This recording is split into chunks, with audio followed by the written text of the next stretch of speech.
This is your Barbados Today afternoon update for Thursday, April the 6th, 2017. I'm Emmanuel Joseph. Thanks for joining us.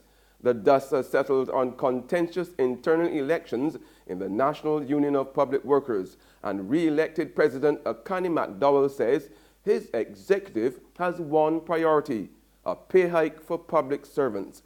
McDowell, who secured an overwhelming mandate from union members to poll 1,053 votes to 556 won by his opponent, Roy Greenwich, served notice that the union will do all in its power to ensure civil servants get a deserved increase.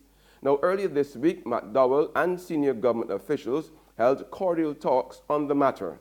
Job number one, job number two, and job number three is a salary increase for civil servants. Public servants. Yes. We also have to make sure that public servants are appointed. Yes. Yes, sir. And that is something that we will work on immediately. McDowell also rallied union members following the election. He again raised concern about political interference in the union's affairs, but he urged members to put politics aside and work in the interest of members. We have members from various political parties with various political affiliations. When we go forward tomorrow, we represent people who are members of the Barbados Labour Party and who are members of the Democratic Labour Party and whoever else party. There is the undecided party. We represent workers. Workers in this country are struggling. They are under attack and they need representation. And with this new team that we have here, we will represent workers in this country to the best of our ability, and that is our commitment coming from this executive. In other news now, Attorney General Adriel Brathwaite says cybercrime remains a clear and present danger to the region, and he's not satisfied that the region has a handle on the problem. Addressing the Third Americas Group meeting on cybercrime for heads of units yesterday, he noted that the region's efforts have been constrained by a lack of adequate resources. Notwithstanding the fact that I recognize and we accept as a country that cybercrime is a serious challenge for us. Given our resource capacity, or lack thereof, our challenge then is accelerated because we lack the necessary resources to address the issue as frankly as we would like. Make no mistake about it, tourism is the mainstay of the Barbados economy. So says Prime Minister Stuart as he entertained repeat visitors at Ilaro Court last evening. We couldn't achieve any of this unless we had the confidence of the visitors who come here, who help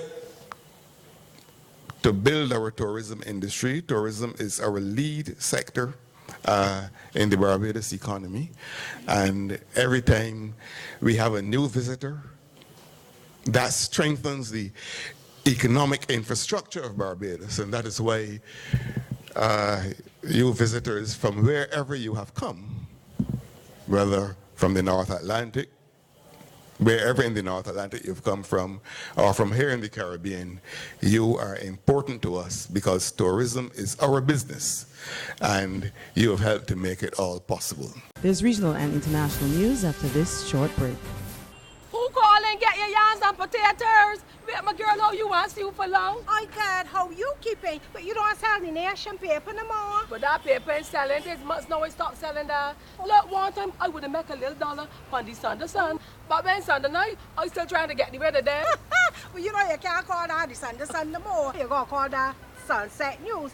Call at no time that news stale. People complain that them ain't got nothing in it to read, and the price keep going up all the time. A woman abused me so sick the other day, telling me that she does read Barbados today online for free.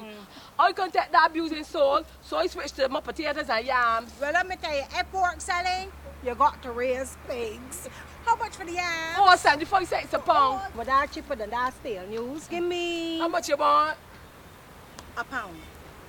Only a pound? Anyhow, these eating real good. Let me wrap them up for you. Come. The Barbados Today, news you can trust.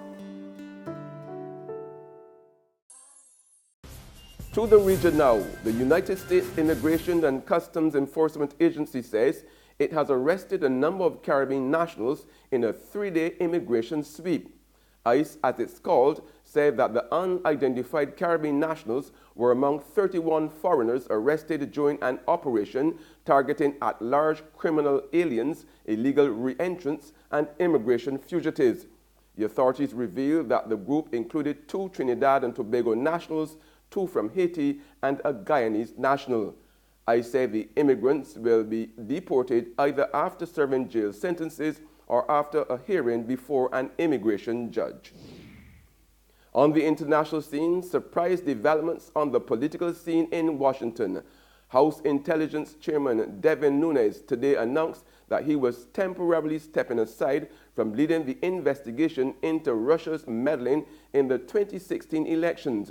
More in this CNN report.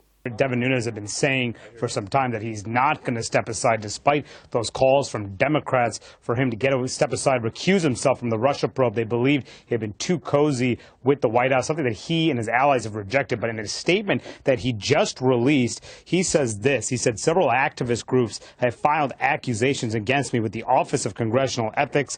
The charges are entirely false and politically motivated and are being leveled just as the American people are beginning to learn the truth about improper unmasking of the identities of U.S. citizens and other abuses of power. He goes on to say that he's going to step aside from just the Russia probe but continue as chairman of the committee. The people who are going to lead this probe are the next senior person on the committee. That's Congressman Mike Conaway, with the assistance, he says, of Trey Gowdy and Tom Rooney, who are 2 Republican members. That's news, but for the very latest, visit our website at www.barbadostoday.bb.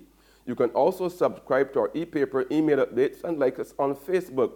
We are also on Izumi Media in bus terminals or Screenplay at supermarkets and gas stations near you, as well as Channel 99 on Flow TV and Mix 96.9 FM. I'm Emmanuel Joseph. Good afternoon.